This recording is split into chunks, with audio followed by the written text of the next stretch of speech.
KR Narayan institute. ആ ഇൻസ്റ്റിറ്റ്യൂട്ടുമായി ബന്ധപ്പെട്ട വിവാദം നമ്മൾ കുറേ ദിവസം ഇവിടെ ചർച്ച ചെയ്തതാണ്.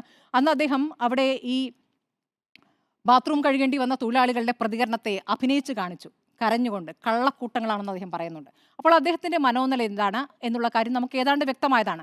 അപ്പോൾ ഈ കാര്യം അദ്ദേഹം ഈ ഒരു പൊതുമണ്ഡലത്തിൽ പറയാമോ എന്നതിലാണ് അദ്ദേഹത്തിന് ട്രെയിനിങ് വേണ്ടത്.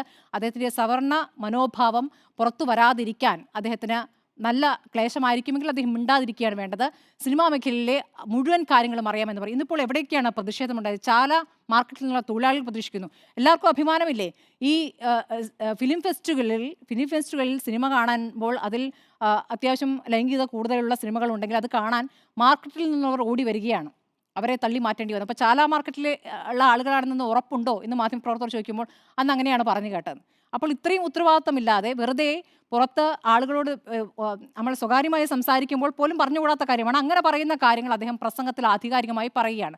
അപ്പോൾ ഈ ഒരുപാട് ചലച്ചിത്രങ്ങൾ എടുത്താൽ അദ്ദേഹം പറയുന്ന ലോകോത്തര സിനിമകൾ എടുത്ത ഒരു സംവിധായകൻ എങ്ങനെയാണ് ആളുകളെ കാണുന്നത്, സ്ത്രീകളെ കാണുന്നത്, തൊഴിലാളികളെ കാണുന്നത്, ദളിതരെ കാണുന്നത് എന്നത് പ്രധാനപ്പെട്ട കാര്യമാണ്.